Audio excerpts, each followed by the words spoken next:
Linda, c'est ton tour. La Bible dit que tu dois te soumettre à ton mari. La soumission, c'est quoi? C'est pas l'esclavage. La soumission, c'est le respect. C'est tout ce que ça veut dire. Ça veut dire, femme, respecte ton mari. Tu sais, tu peux tout donner à un homme.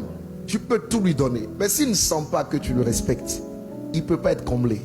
Donc, il aime ça. Il faut lui donner ce qu'il aime pour qu'il soit épanoui. Tu as compris? Maintenant, il y a une deuxième chose dont l'homme se nourrit. Ma fille, parfois, ton cœur est couché à côté, son amour est là, et puis il est 2 h du matin, et puis lui-même, il ne maîtrise pas certaines choses.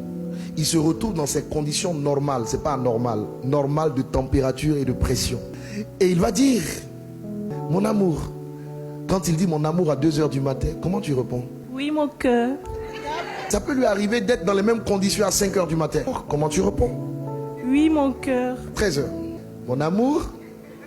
Oui, mon cœur.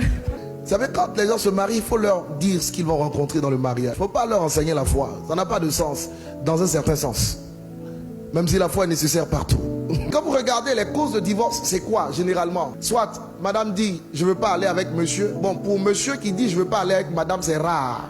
Madame dit, je ne vais pas avec lui 1 an, 2 ans, 3 ans. Et vous avez la cause du sexe qui est la cause majeure. Une bonne femme dit oui à son mari. Et un bon mari peut comprendre que parfois sa femme est fatiguée. Donc l'homme, il se nourrit, lui, sur le plan psychologique, de ce qu'il voit.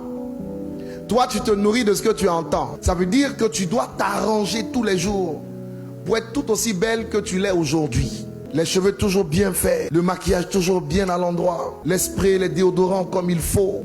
Tu dois toujours être prête pour accueillir ton mari. Quand tu sortiras de chez toi, tu es une femme mariée. Il y a des parties de ton corps qu'on ne doit pas voir, qui sont réservées uniquement à ton mari. Mais s'il te plaît, Linda, quand tu es à la maison, ne t'habille pas à la maison comme tu t'habilles dehors.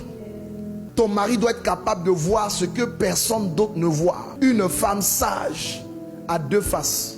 Il y a la face du dehors et la face du dedans.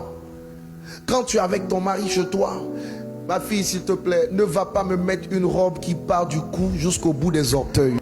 Arnaud doit voir que Dieu t'a donné de belles jambes. Arnaud doit voir des choses que personne d'autre ne peut voir.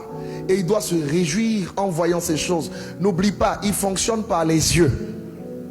Donc tu dois lui en mettre plein la vue. Une bonne femme a un vêtement dans la maison qui est différent du vêtement du dehors. Elle a même une 3e dimension. Un autre vêtement dans la chambre à coucher. Là-bas, il ne faut pas aller attacher des pagnes. Ne fais pas ça. Tu es trop jeune pour ça.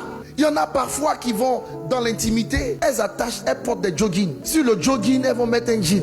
Sur le jean, elles vont attacher un pagne. Sur le pagne, elles vont attacher un kimono. Le pauvre monsieur, pour rendre visite à sa femme, il franchit des obstacles insurmontables. Il y a des vêtements adaptés. Et tu les connais. Les nuisettes et tout ce qui va avec. Tu vois, aujourd'hui tu es entré dans le mariage, c'est une victoire. Mais rester dans le mariage, c'est un autre championnat qui commence.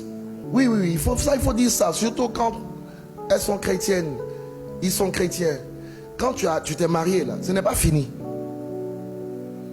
C'est une victoire que tu as acquise, mais il y a un autre combat dedans. Voilà, donc il faut agir de façon sage pour rester dans cette victoire.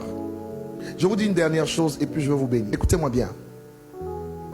Arnaud, pour que tu puisses gagner ta femme, il faut gagner son cœur. Aimer, c'est gagner son cœur. Et quand tu gagnes le cœur de ta femme, et si tu réussis à gagner son cœur, tu gagneras son corps.